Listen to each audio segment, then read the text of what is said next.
Buenas noches, bienvenidos a Controversia. El aumento a la tarifa en el transporte con el argumento de que ya había sido aprobado en la administración pasada. El gobernador Enrique Alfaro lo llevó a los 9.50 pesos. También los problemas que hay para la integración de la Policía Metropolitana ante la decisión de Tlaquepaque de no sumarse. Y los tiroteos en Estados Unidos que han llevado también a un conflicto en la relación con nuestro país por la muerte de mexicanos.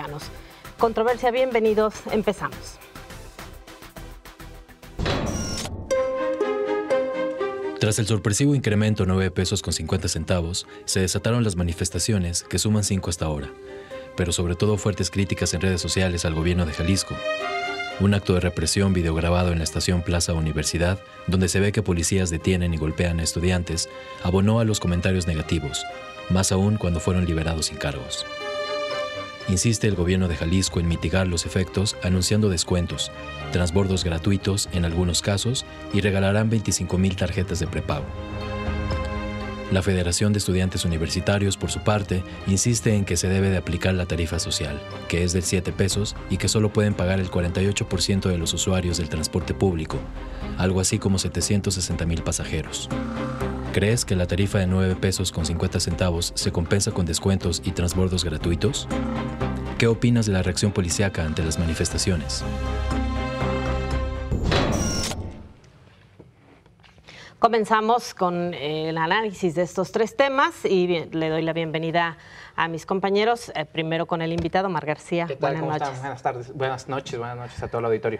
David Gómez Álvarez. Buenas noches a todos. Julio Ríos. Buenas noches, saludos a todos. Agustín del Castillo. Gracias, siempre me dejan al final. Sonia es consecuente con la tradición de este programa. Así es.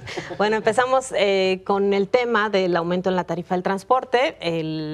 La administración pasada se autorizó para el transporte colectivo y con este argumento se determina también llevarla al transporte masivo, que es el que administra directamente a través de un OPD el gobierno del estado.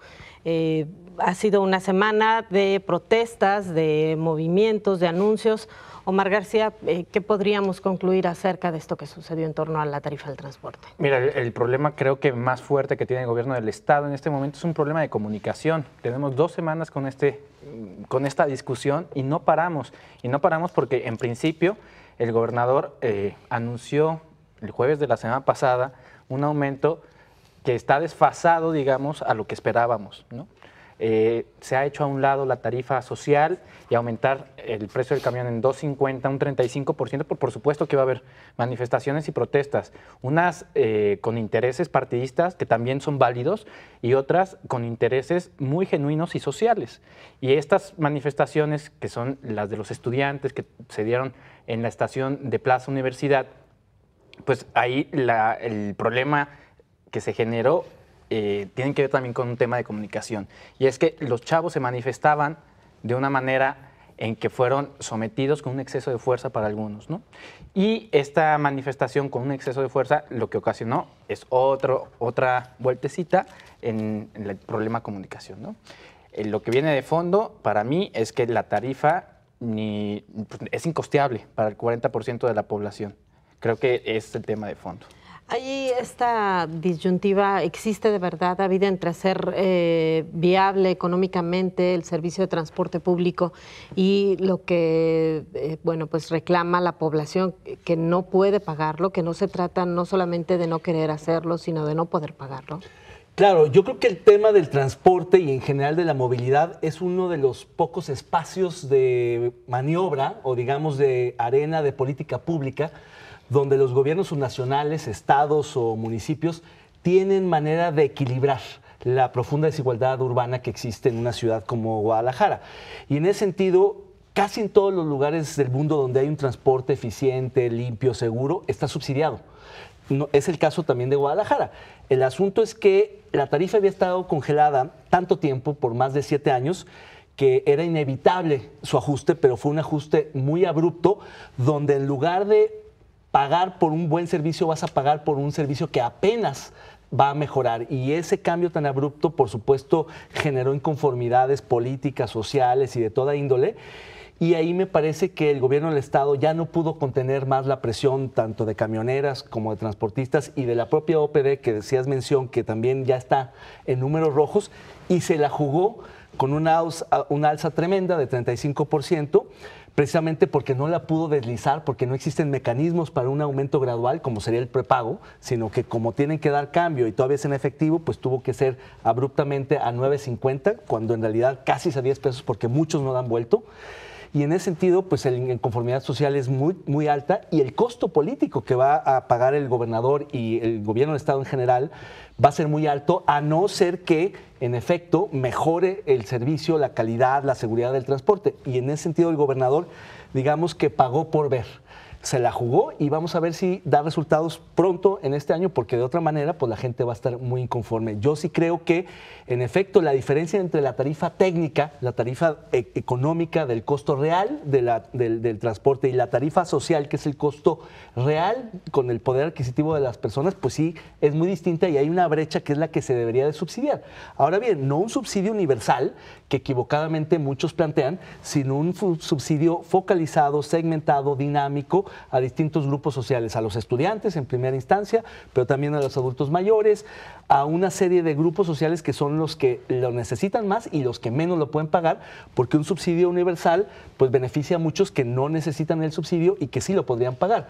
Creo que además la única, digamos, diferencia que vemos en esta ocasión es el involucramiento de la iniciativa privada, que se ha comprometido a compensar a sus trabajadores, pero también hay que recordar que eso, si acaso, digamos, apela a un 40% de los trabajadores, que son los que tienen, digamos, seguridad social o que están adscritos a una empresa, aún tienen un empleo formal, pero muchos otros que son autoempleados o que están en la economía informal, no tienen o no van a tener su subsidio y están en la misma situación. Entonces, ese es un gesto de buena voluntad, menor, marginal, y en realidad el problema está ahí latente, y hay que buscar mecanismos de compensación, de subsidio, para que hagan su chamba en materia de desigualdad los gobiernos subnacionales frente a la dificultad de sostener el transporte como está. ¿Podemos, Agustín, creer que estos dos puntos favorables que se mencionan en el incremento en la tarifa serán reales? En el caso de que va a mejorar el transporte, hemos visto que todos los últimos incrementos que se han dado no han tenido ese resultado, porque el transporte no se ha reestructurado de manera integral. Y este anuncio sobre los empresarios que de inmediato salieron a decir no hay un mecanismo para dar este apoyo por muchas cuestiones, por cuestiones fiscales, por cuestiones también de posibilidades económicas de las empresas. Pues yo creo que se termina pagando todas las cosas que se han dejado de hacer durante décadas. Recordemos el conflicto que generó Enrique Álvarez del Castillo cuando era gobernador y que quiso reestructurar de forma racional las rutas en Guadalajara. Fue un caos. En ese entonces el pulpo camionero estaba más vigente, era la CTM, era la CROC, eran estas agrupaciones políticas que en esa época eran muy fuertes, el Palmac es de la CROC. No pudo, históricamente han sentado el precedente de que cada gobernador que quiere hacer un cambio de fondo no logra, porque se topa siempre con estos intereses. Se suponía que a partir de Emilio, cuando se hizo el macrobús, se había generado un nuevo modo de trabajar, que era tratar de llegar a acuerdos con los intereses. No vas a poderlos eliminar, pero sí puedes llegar a acuerdos para establecer por lo menos una estructuración más racional. Y el grave problema no es solamente la tarifa de 9.50, que se termina convirtiendo en 10, precisamente porque nunca tienen cambio, sino que hay gente que trabaja en Guadalajara y vive en Tlajomulco. Y entonces esa gente probablemente vaya a pagar 2 o 3 camiones para llegar a su sitio de trabajo. Los estudiantes, ¿dónde están los centros universitarios? En la periferia, algunos en el centro. Depende de dónde vengas de la ciudad. La ciudad no está diseñada para el habitante. En ese sentido, que va a impedir que se logre realmente un beneficio en corto plazo para la gente, porque no lo vas a poder reestructurar con esta lógica, y creo que se han estado postergando estas decisiones a lo largo de los últimos gobernadores, justamente porque la ciudad se dispersó de forma brutal, pero no se pensó que esa dispersión iba a tener una lógica de que iba a afectar la vida de muchísima gente para transportarse. Decía Omar sobre el tema del problema de comunicación. Yo creo que, no sé si ellos lo ven como un problema, yo aquí tengo una hipótesis que es todos los programas la digo respecto a Enrique Alfaro. Creo que ellos quieren comunicar justamente esa forma atropellada de ejercer el poder. O sea, quieren mandar un mensaje de un gobernador fuerte, un gobernador que no le tiemblan las corvas para tomar decisiones. Si vamos al otro tema que vamos a abordar también aquí, que es el zapotillo, es evidente que hay un costo político alto que se va a pagar, pero me parece que lo racionalizan de este modo. Mejor lo pagamos temprano para después que la gente vea los beneficios y voten por nosotros. Seguramente eso dicen los asesores, porque se está encartando muchos expedientes conflictivos para el gobierno del Estado y los está enfrentando de forma decidida y atropellada. Pero frontal, ¿no? Sí, el estilo. Es que es el estilo de Enrique Alfaro. Enrique Alfaro se vende como un político que toma decisiones y que no le importa el costo político. Bueno, vamos a ver si esto les ajusta realmente. Yo creo que en el tema del subsidio también, que comentaba David, es una cultura también que tenemos de subsidio ciego, de subsidio en el agua, lo vemos también. Todo el mundo en realidad recibe la tarifa subsidiada en esta ciudad. Creo que tendríamos que caminar hacia ese subsidio focalizado a los que lo necesitan, porque además el Estado no tiene recursos para subsidiar completamente este tipo de servicios. La cuestión es que tampoco ha habido voluntad a lo largo de muchas administraciones para focalizar los subsidios y que la gente que tiene el poder para pagar los servicios como el agua o como el transporte lo haga. Me parece que en muchos sentidos estamos igual que hace muchísimo tiempo. O sea, hemos escuchado muchos asuntos, muchos planteamientos de modernización, pero si uno se pone en los zapatos del ciudadano, en realidad tienen los mismos problemas con una ciudad mucho más grandota. O sea, no veo entonces en lo corto una solución a esto. Claro. Julio, ¿hubo o podemos advertir de esta decisión que tenga algún tinte que vaya enfocado al programa de movilidad que buscaba incentivar el uso del transporte público, o estamos viendo decisiones que van al revés? Es decir, hay quienes calculan que con este incremento en la tarifa se podría pagar una familia, por ejemplo, la mensualidad de un auto, si no se va justo en contra de lo que se dice se está incentivando. Sí, yo creo que va en sentido contrario, como bien lo señalan algunos especialistas, y tocando algunos puntos de los que los compañeros aquí trataron y otros más que quisiera aportar. Fíjate que yo pensaba que no iba a pasar, pero estoy de acuerdo con Omar García en lo de la comunicación, porque yo creo que es probable que al principio no dimensionaron cómo esto iba a poder crecer y lo dejaron correr. Y conforme pasaron los días se fue convirtiendo en una bola de nieve que ya no pueden controlar. Como bien dice Mar, son 2 semanas en las cuales hemos estado hablando del tema, y a mí lo que más me sorprende también es cómo este gobierno tiene el mismo discurso de los anteriores, ¿no? La fórmula siempre es la misma: subimos la tarifa para que pueda subir la calidad. Y hablan, y parece que escucho a los del anterior sexenio. O sea, habla Mario Silva y parece que oigo Mario Córdoba. O sea, nomás les cambió el nombre, nomás les cambia el apellido, pero es el mismo nombre y el mismo discurso, ¿no? Bueno, los argumentos ¿no? parecidos, sí, exactamente. Ellos son técnicos, Y vemos son decisiones políticas estas. Y entonces no debió primero autorizarse de un solo jalón. 36% es mucho. Siempre es muy mal momento para incrementar precios de esto que es tan básico, pero es muy malo porque viene el regreso a clases, los útiles, los uniformes. Queda la suspicacia de que una vez más hubo acuerdos políticos con los concesionarios. Esto de las tarjetas de la iniciativa privada, vamos a ver cómo queda. Yo no veo intención de que de veras las den. Hasta ahorita creo que una sola empresa las ha otorgado, efectivamente. Y también el gobierno debió apretarse el cinturón en el asunto del tren ligero y el macrobús. Mostrar solidaridad con la gente ahora que está un problema económico muy grave en la mayoría de las familias. O si realmente se requería subir, pues poquito, ¿no? 50 centavos, 1 peso, pero 2 pesos con 50 centavos, la verdad que es una cuchillada directa a la gente. Y también hay que ser ingenuos, por favor. Ninguna ruta en Jalisco, ni la ruta empresa, ninguna vale 9 pesos con 50 centavos. La calidad todavía no es para tal precio. Los camiones siguen siendo posilgas con ruedas. Y respecto al subsidio, mi querido Agustín, sí hay una manera muy justa de emprender una práctica que sería en los hechos un subsidio, que es el transbordo progresivo, que la mayoría de las personas toman 2 o 3 camiones. Entonces Entonces lo que debe de ocurrir es, el primero todavía no pagas completo, el segundo a mitad de precio, el tercero 25% y el cuarto, si es necesario, 0. Y el quinto ya eres dueño de la unidad. Pero te van a dar transbordo de tren a tren, ¿no? No, a gratuito. ver, Que que eso ya bueno que existía. tocas eso, Claro. que yo creo ahorita todos también iban a platicarlo, pero Me acordé de los acuerdos muy por rápido. los que se rescató el agua del Zapotillo. Ya existía, pero nosotros lo logramos. Este anuncio primero es tardío, el que hizo ya el gobernador. Segundo, es un desenfriolito, porque si bien esta cancelación de la tarifa en las dos rutas va a ser positivo para las personas que la toman, no lo niego, ¿no? Y qué bueno por ellos, pero es poco, pues, si vemos que hay muchas más rutas, que hay... No pudieron, es que no tenían que haber autorizado una tarifa si antes no haces un diagnóstico de estas dos rutas. Sí, o sea, la misma fórmula, subimos la tarifa y luego la calidad, cuando debería de ser al revés. Y sí, lo del tren, pues ya existía, eso De hecho, que se ¿con qué vas a presume, ya presionar existía esos transbordos. Si ya les regalaste el precio que querían, o sea, ¿cómo vas a presionar para que mejoren su calidad?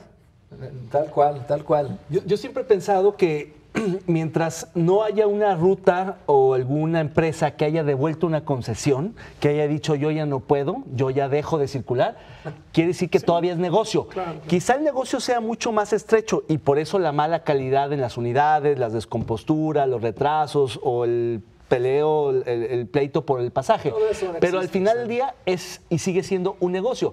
Yo lo que creo es que ahora, a diferencia de antes, cuando se condicionaba el alza a que hubiera una mejoría, ahora se sube la tarifa y se compromete esa mejoría. Vamos a ver, quien está jugándosela es el gobierno del Estado. Yo creo que uno de los instrumentos que pueden servir para que realmente se verifique la mejoría en el sistema es esto de las auditorías sociales, los mecanismos sociales para la verificación de la calidad de las rutas. Y eso pasa por que la FEU, los estudiantes, los usuarios, el observatorio y otros actores sociales se suban realmente al camión en el sentido del transporte en su conjunto para verificar eso y lograrse. Si no, va a ser un problema muy serio. Pero bueno, habrá que ver también si se atienden estas observaciones, porque cada que hay una queja, lo único que hace la Secretaría del Transporte es acusar de recibido, pero luego no hay consecuencias. Pero bueno, tenemos que hacer una pausa, regresamos con los comentarios del público ante este tema.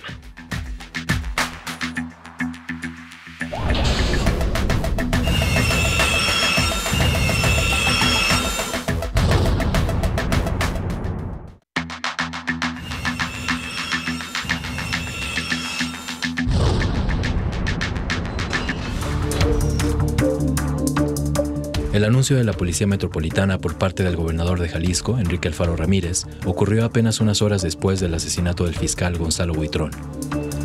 Firmaron todos los alcaldes de la zona conurbada de Guadalajara, a excepción de la presidenta municipal María Elena Limón, a la cual han criticado varios de sus colegas. Ella da sus argumentos. Le piden 260 millones de pesos, que comprometen el resto del presupuesto para servicios que otorga el municipio a sus gobernados. Además de que hay falta de transparencia y atenta contra la autonomía municipal. La discusión abrió un espacio de confrontación con el alcalde Pablo Lemus Navarro, quien por su parte niega que les estén pidiendo recursos o la facultad de mando. Él sostuvo que ella no tiene argumentos y por eso recurre a denostaciones. La alcaldesa lo llama mentiroso.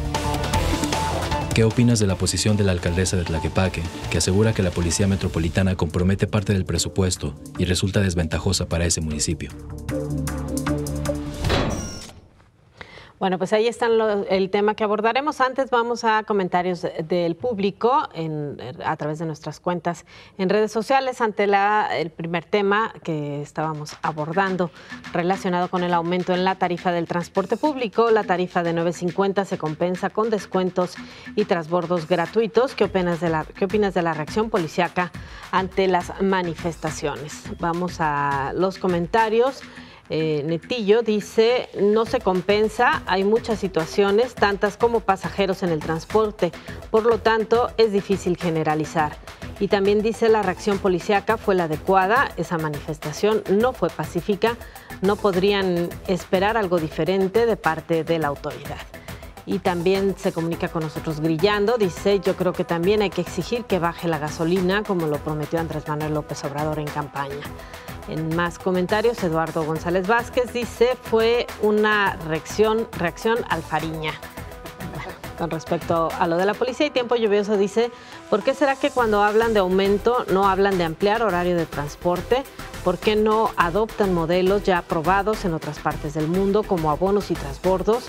Y la resistencia al aumento tiene su parte económica, pero también están las promesas incumplidas. Juan José Reyes dice, apenamos que realmente es un engaño por parte del gobierno de Jalisco, Enrique Alfaro y sus anexos, Transporte Jal y Jalisco Vial, porque si el usuario solo toma una ruta le será contraproducente, aparte de que el gobierno no hace nada con relación al transporte. Alfaro renuncia ya, es el hashtag que utiliza. Y en el otro tema que estaremos abordando, ¿qué opinas de la posición de la alcaldesa de Tlaquepaque, que asegura que la Policía Metropolitana compromete parte del presupuesto y resulta desventajosa para ese municipio? Tenemos también ya participación. Héctor González Bax dice, necesariamente no es la única causa. Hay demasiadas facilidades para adquirir armas y la desvinculación familiar son motivos que influyen en condiciones de violencia social. Rafa Solís dice, por supuesto que sí influyen sus mensajes, su accionar y sus dichos dan el mensaje de que cualquiera puede maltratar a migrantes. Bueno, esto vamos ya con el tercer tema que estaremos platicando ya en el tercer segmento sobre el tiroteo que se registró. No vayan a pensar que es la presidenta municipal de Tlaquepaque la que mata. Por supuesto que no. Claro, bueno, empezamos con este tema acerca de la determinación de la presidenta municipal de Tlaquepaque, María Elena Limón, de no incorporarse a la Policía Metropolitana hasta que lo estudie el ayuntamiento. De hecho, el tema fue turnado a comisiones ahí en el ayuntamiento. Agustín del Castillo, ha habido versiones distintas, desde quien dice que no tiene el control de la seguridad en su municipio y por eso toma esta decisión, o lo que ella ha señalado, que no le conviene a los municipios cederle por completo el control a un mando del que ellos ya después, en el cual ellos ya no tendrían la misma injerencia, porque uno de los puntos es que la Junta de Gobierno que tendría este OPD está por encima en decisiones de los ayuntamientos. Bueno, yo creo que lo que desnuda la presidenta municipal de Tlaquepaque es algo que siempre ocurre en los discursos más perfectos, sobre todo cuando es el mismo partido el que gobierna en el estado y en los municipios. Hay una armonía que nos parece verdaderamente impecable desde fuera, pero en adentro, ya en el entramado donde se asumen las decisiones, te das cuenta que de repente hay como imposiciones, no se toman en cuenta. Eso lo vemos mucho en los cabildos. Ella está reclamando que no hubo tiempo para consultarlos, para que conocieran los documentos bien y saber qué consecuencias. Me parece que tendrían que, yo creo que esto sí es posible, o sea, yo sí creo que sobre todo un municipio como Tlaquepaque seguramente podría aplicarse para Tonalá, para El Salto. Son municipios que no son muy tomados en cuenta en la toma de decisiones. Guadalajara y Zapopan gravitan mucho, Tlajomulco en esta administración, sin duda también. Me parece que habría que analizar si realmente están tomando en cuenta al Poder Municipal, y sobre todo con el antecedente de que la presidenta municipal ya había sido en su primera administración una fuente de conflicto para Enrique Alfaro, para el grupo político de Movimiento Ciudadano. Entonces me parece que ahí quizás faltó un poquito de mano izquierda y de integrarla mejor, y ella se siente un poco, o más bien poco considerada en la toma de la decisión.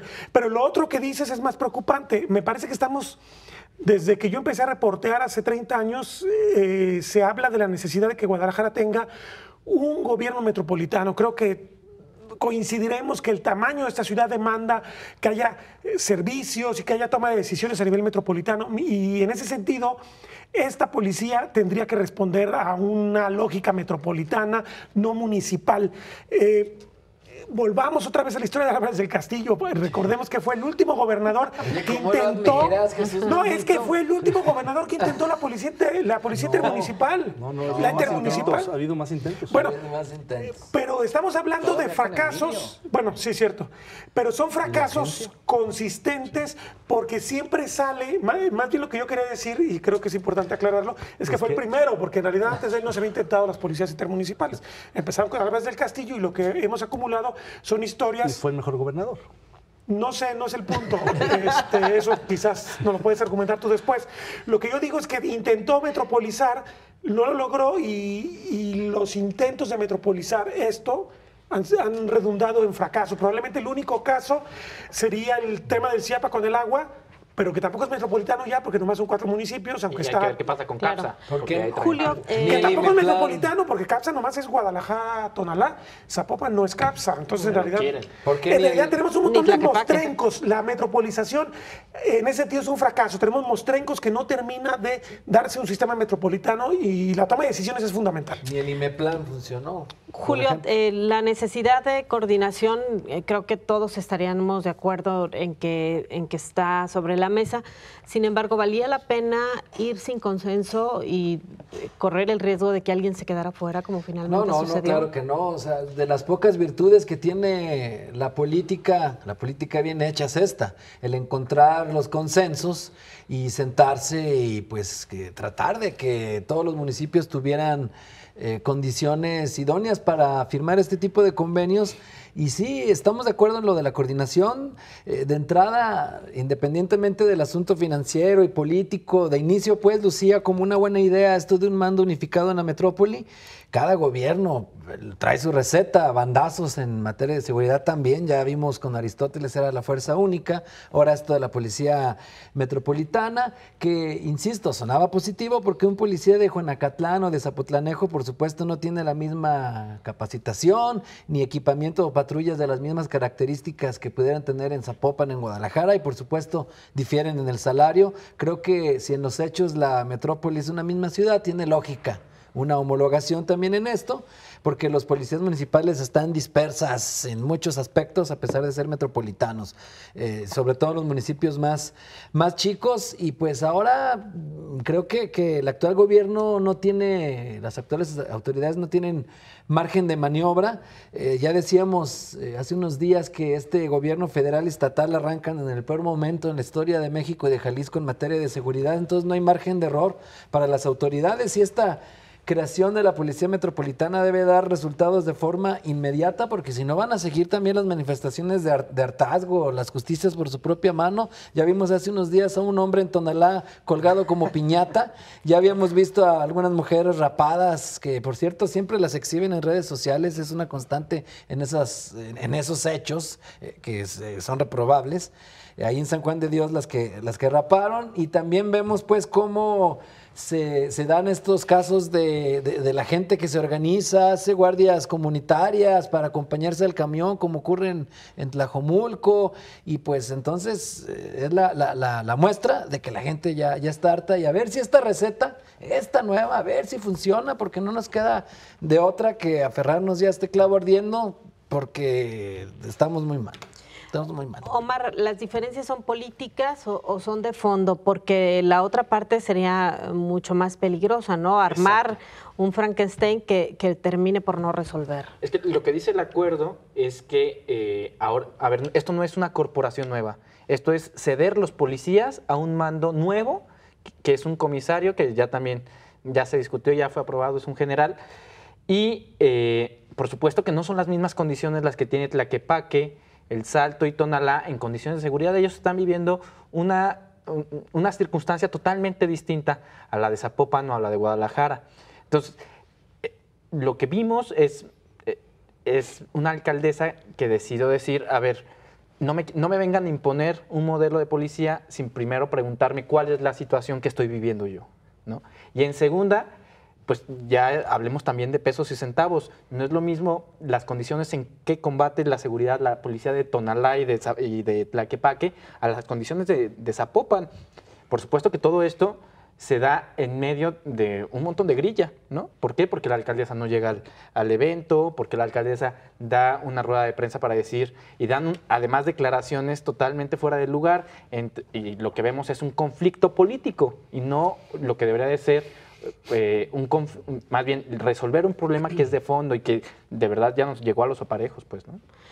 David, no, en el formato que se entregó inicialmente no se habla de cómo va a funcionar esta policía, no se habla de cómo van a participar los elementos de seguridad.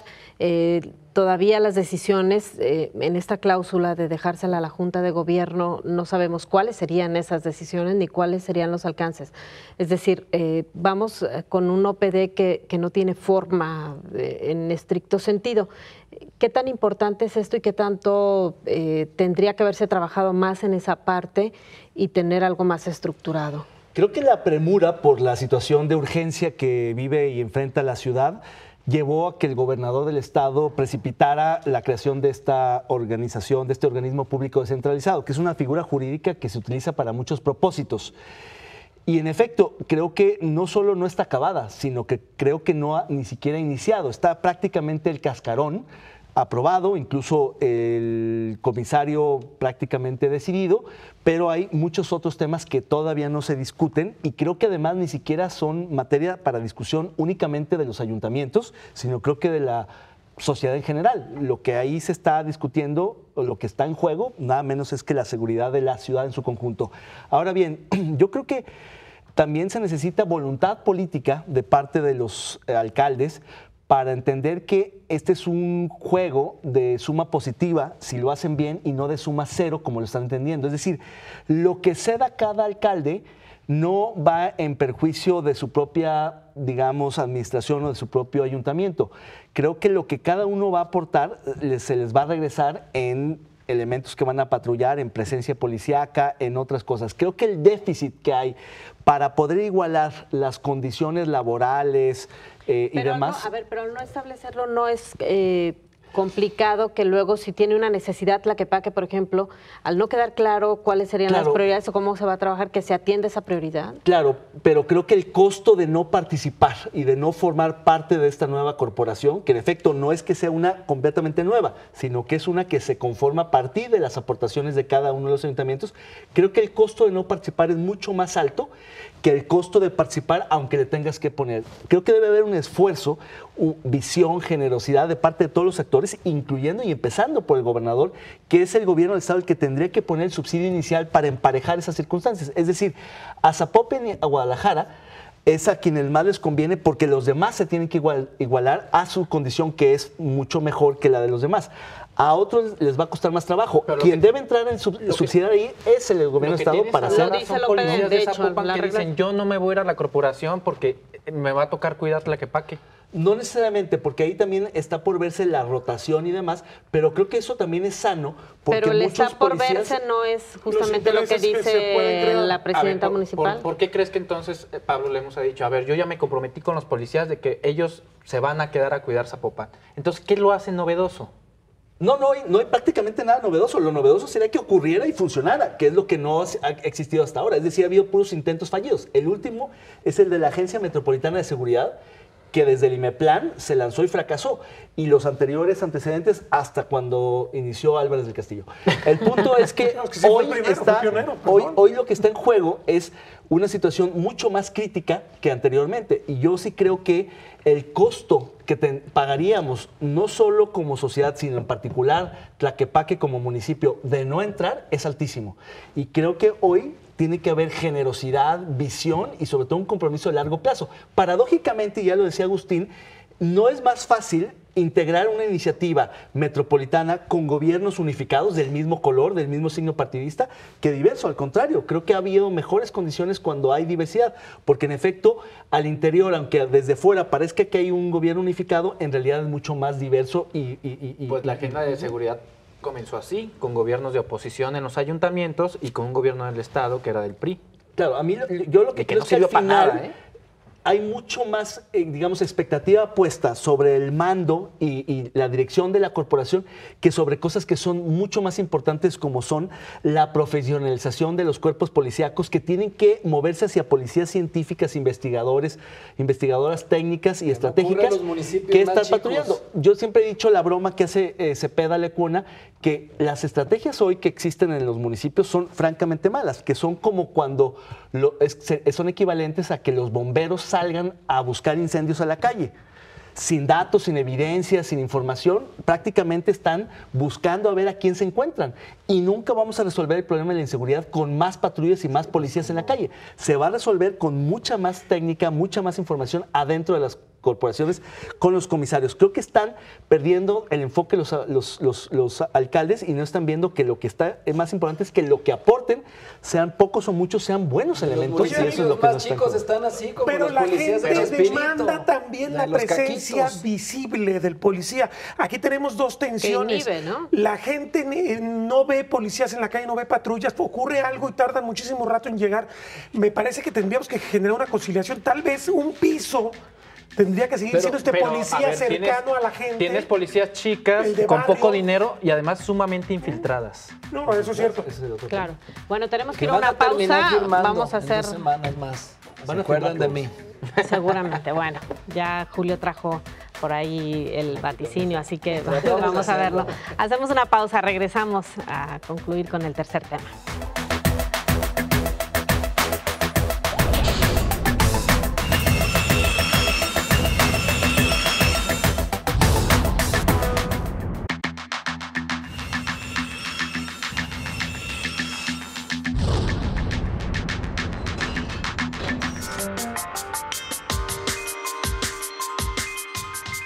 En un fin de semana se suscitaron un total de 2 tiroteos en Estados Unidos y el blanco fueron ciudadanos latinos.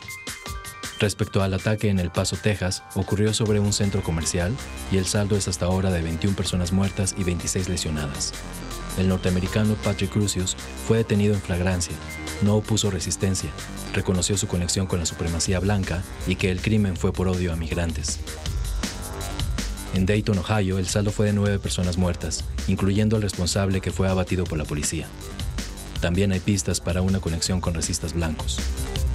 Ante los 8 mexicanos fallecidos, el gobierno mexicano se concretó a condenar los hechos.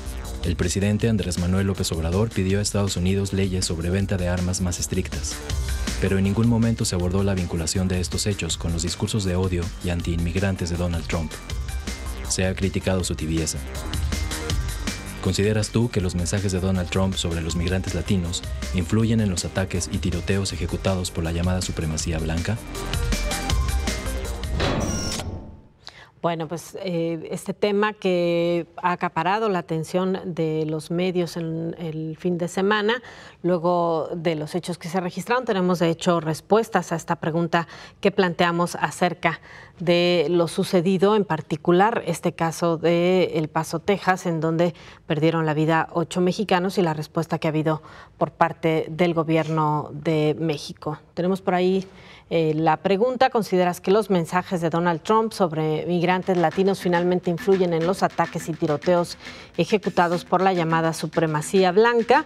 La respuesta, ahora sí vamos con este tema. Rafa Solís dice: por supuesto que sí, influyen sus mensajes, su accionar y sus dichos dan el mensaje de que cualquiera puede maltratar a migrantes sin recibir castigo alguno. Él es el principal promotor de esas actitudes. Bueno, y tenemos también acerca del tema que tratábamos en el otro segmento, ¿qué opinas de la posición de la alcaldesa de Tlaquepaque, que asegura que la Policía Metropolitana compromete parte del presupuesto y resulta desventajosa para ese municipio? Tenemos también respuestas. Héctor González Bax dice: me parece que la presidenta del gobierno de Tlaquepaque debe tener en cuenta la difícil situación de seguridad en el municipio y ante todo debe abonar en la coordinación intermunicipal. Recordemos los atentados a mandos y debe tener en cuenta que se fortalece el salario de la comisaría de Tlaquepaque. Bueno, pues ¿qué tanta responsabilidad habría, David, de la política que ha seguido en materia de migración Donald Trump a los hechos que se registraron este fin de semana y también, y este comienzo de semana, y también pues cómo ha sido la respuesta de México? ¿Ha sido lo suficientemente efectiva? Me gustaría empezar por lo segundo. Yo creo que la respuesta de México ha sido muy buena y muy contundente. Creo que el canciller Marcelo Ebrard reaccionó muy bien y muy rápido. Creo que lo ha hecho bastante bien. Creo que es una de las reacciones, digamos, mejores que ha tenido el gobierno mexicano frente al gobierno norteamericano y en particular frente a su presidente Trump, por 2 razones. Una, porque le dio la vuelta al asunto, le dio una interpretación distinta, inédita, que fue plantearlo como un atentado terrorista contra ciudadanos mexicanos en el exterior. Eso no se había hecho, eso tomó por sorpresa a los americanos y eso puede abrir un debate mucho más interesante en la relación bilateral.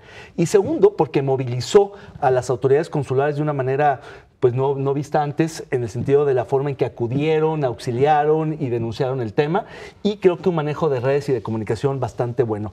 No se le podría imputar, yo diría, a Trump la responsabilidad directa de un atentado, porque simplemente pues, se trata de un loco aislado, pero en realidad lo que sí se está viendo en la opinión pública norteamericana es una vinculación indirecta entre los llamados de Trump y las formas en que Trump se ha referido a los migrantes y en particular a los latinos y mexicanos, y la vinculación de muchos de estos locos, de estos asesinos en serie que anteriormente lo hacían por razones a veces desconocidas, pero ahora cada vez más de forma explícita relacionado con este tipo de grupos supremacistas que son justamente los que conforman buena parte de la base del electorado de Trump. Entonces, en ese sentido, creo que la elección va a ser muy importante y aunque Trump, el presidente, salió a condenar los hechos y a solidarizarse con... Lo hizo como lo puede hacer un presidente que no, digamos, va a dar un bandazo. ¿No crees que debía haber ido él al Paso en vez de quedarse en Valle de Bravo? Yo creo que sí fue tibio. No, hablamos de Trump. Hablamos de Trump. Pensé que ya hablabas de López Obrador. No, yo creo que el presidente... Porque sí, creo que fue tibio. Pero la movilización que hizo el gobierno mexicano creo que fue bastante buena. Ha sido muy festejada por la comunidad internacional. No, en el caso de Trump me parece que su forma en que condena los hechos pudo haber sido más enérgica, pero no hubiera esperado eso de Trump. Lo que sí creo es que va a moderar. Este episodio sí va a obligar a Trump a moderar su discurso xenófobo, racista y antimigrante, porque ya vio que se le puede, digamos, revertir este asunto. Y aunque tenga enfrente en un año y medio su reelección, creo que va a cambiar el discurso. Creo que no hay bien que por mal no venga, y a pesar de lo trágico de los hechos, creo que esto va a reivindicar la condición de muchos latinos y en especial de mexicanos en Estados Unidos. Insuficiente, Agustín, la defensa que hace de sí mismo Donald Trump diciendo que es un problema mental de quien participa en estos atentados. Salvo que fuera una definición de sus propios problemas, por supuesto. Pero no iba a suceder porque él en realidad está detrás. Evidentemente él no le entregó el arma ni dijo voy a identificar a esta persona que tiene problemas de que ya a través de una ideología ha vertebrado su acción, y vimos algunas evidencias de lo que pensaba este joven, la vida que no tenía muchas oportunidades, que se dedicaba a ciertas cosas, una vida pobre, digamos, personal, como con afán de desquitarse de una sociedad que él veía como hostil a su proyecto de vida y comprar con gran facilidad esta ideología básica. Creo que esto sería repetir lo que pasa con todas las ideologías en todas las épocas. Justamente ideologías basadas en el resentimiento, en el afán de desquite. Me parece que en ese sentido hay muchos entonces enfermos mentales que pueden accionar un arma, sobre todo una sociedad que estaba viendo cifras espeluznantes. Estados Unidos, que tiene como 4% de la población mundial, anda como con un 40% de las armas que están disponibles en el mundo. O sea, es un arsenal el que hay en cada hogar en Estados Unidos.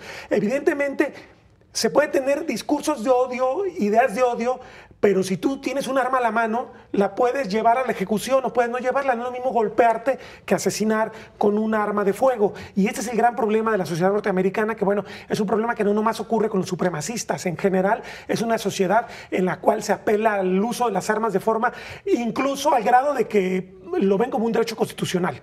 No hay un derecho constitucional a matar, pero sí hay un derecho constitucional a portar las armas. Esto es una cosa tremenda. Ahora, yo creo que Donald Trump ha legitimado nuevamente esto que desde las luchas estas que se dieron, volvemos a la historia, desde la época de Kennedy, que se logró ir enfrentando, o sea, se lograron una lucha muy eficaz a favor de los derechos civiles, que fue una cosa que la sociedad norteamericana reclamaba de mucho tiempo por la deuda con el esclavismo y con todo el racismo que arrastra esta sociedad.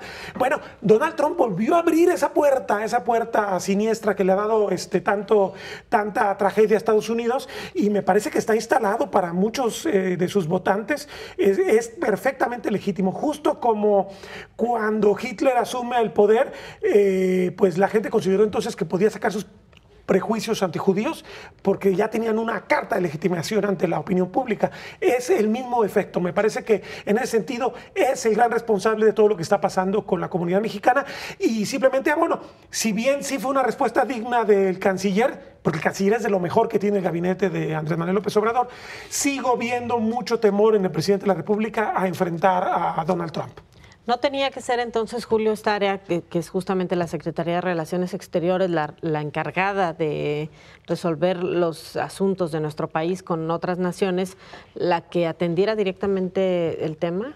No, sí, claro que debe de estar atendiendo temas de cercanía con los parientes de las víctimas, con asuntos administrativos. La gestión de la entrega rápida de los cuerpos, que puede parecer un asunto ya frívolo y, como consecuencia, pero frívolo, que es importante, ¿no? Pero sí hubiera sido muy significativo que el presidente López Obrador volara ya a Ciudad Juárez, al Paso luego, en lugar de haberse ido a Valle de Bravo.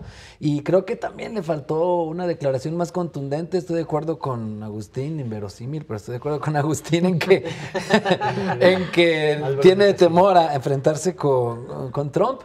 Y bueno, piden lo de la extradición, que ahí yo dudo que se dé, porque pues le van a dar pena de muerte a esta persona. Y pues ya para qué. Exacto, ¿para qué lo quieres sacar?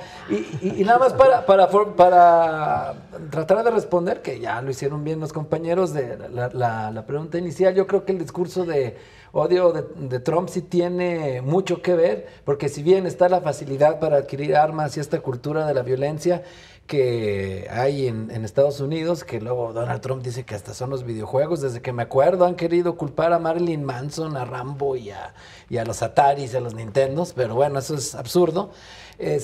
Hay que recordar que el triángulo de la violencia de Galtung señala 3 tipos: la violencia directa, la estructural y la cultural, y este discurso de odio entra en esto de la cultural, porque sin duda las frases que él utiliza son como un aval o legitima el hecho de que se agreda contra esta población latina, así lo ven estos desequilibrados mentales, y si no, hay que checar las frases que utilizan estos supremacistas, estos asesinos que ya cometieron atentados en sinagogas, en centros comerciales, y que subían a esta red social de 8chan.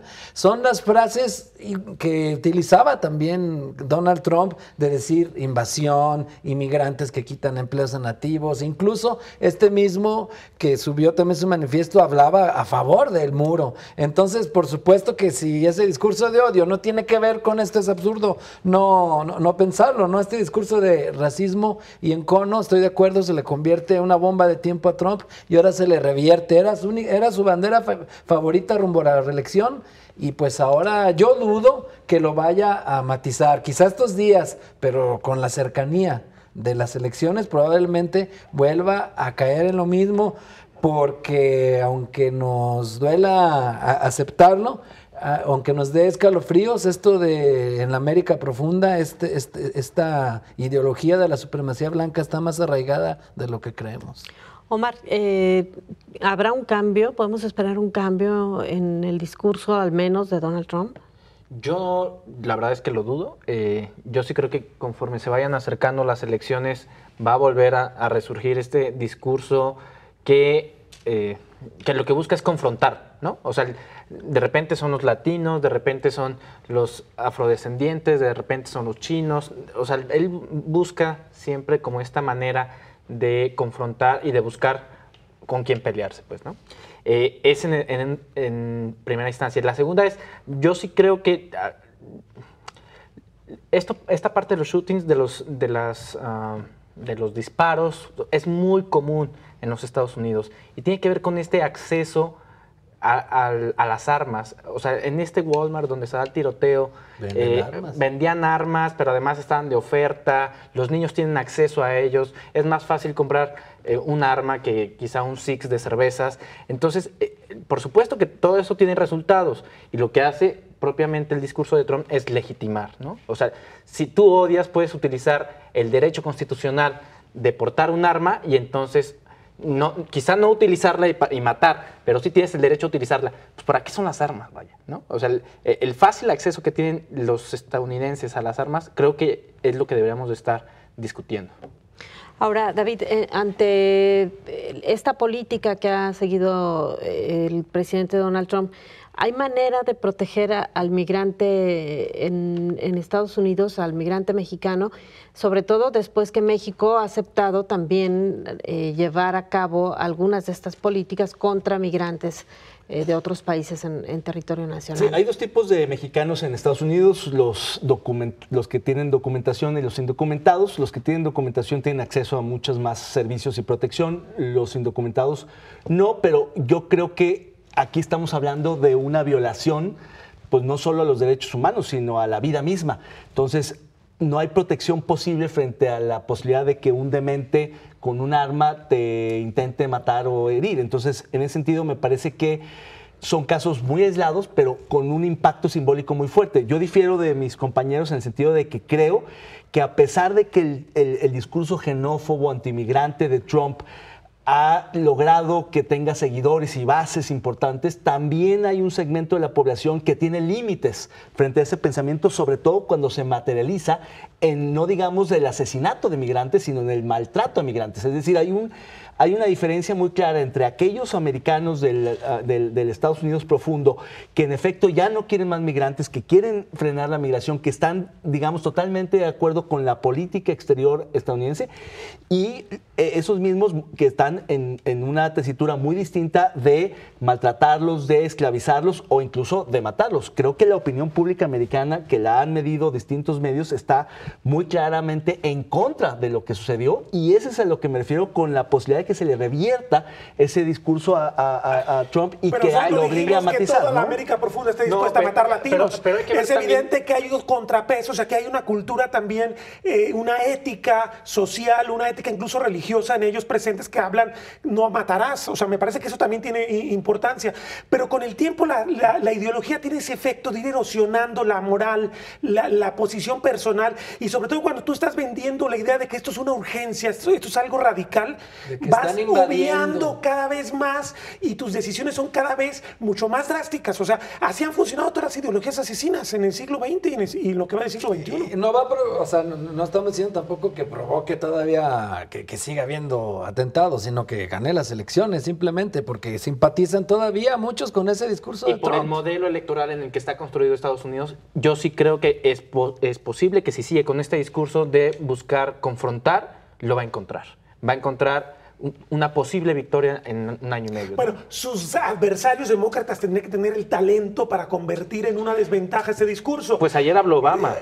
Y lo que habló Obama es... A ver, si estás generando un discurso de odio que está produciendo esto, tiene que tener un costo electoral, tiene que elevarle el costo político a Donald Trump. Hay que ver por dónde camina, ¿no? Sí. Hay que ver por dónde camina esta denuncia que está interponiendo el gobierno mexicano, porque en derecho internacional lo que podrían hacer es castigar económicamente a Estados Unidos. Claro, yo creo que el tema mexicano no pinta en el debate estadounidense. Es mucho más importante la acusación y los señalamientos que hicieron Obama, Sanders y los demócratas en general, porque efectivamente lo que la oposición en Estados Unidos está tratando de hacer es vincular como si fuera un autor intelectual el discurso de Trump frente a la masacre. Y lo que más les convendrían a los demócratas y paradójicamente a muchos migrantes es que ocurrieran estas tragedias, porque se van a ir revirtiendo los efectos antiinmigrantes del discurso de Trump, porque va a entender que si a él lo vinculan y le dicen lo que tú estás diciendo está incitando a la violencia a dementes o supremacistas, entonces ergo tienes que moderar o simplemente cambiar ese discurso, porque si no te van a imputar la autoridad intelectual. Y que el gobierno mexicano pase a la ofensiva es el momento adecuado para subirse en esa ola y para mejorar las condiciones para México. Por cierto, no podemos estar tranquilos. Hay muchas ciudades así que tienen cercanía con Estados Unidos: Mexicali, Calexico, Tijuana, San Diego, Las Dos Nogales, Sonora, Arizona, donde pueden ocurrir este tipo de porque hay interacción con mexicanos que pasan y que pueden ocurrir este tipo de tragedias. Así que mucho cuidado. Buenas noches. Mucho cuidado. Buenas noches. Omar, gracias por la visita. Buenas noches. Buenas noches. Gracias. Nosotros le agradecemos que nos haya acompañado y lo invitamos para que siga en la programación de Canal 44.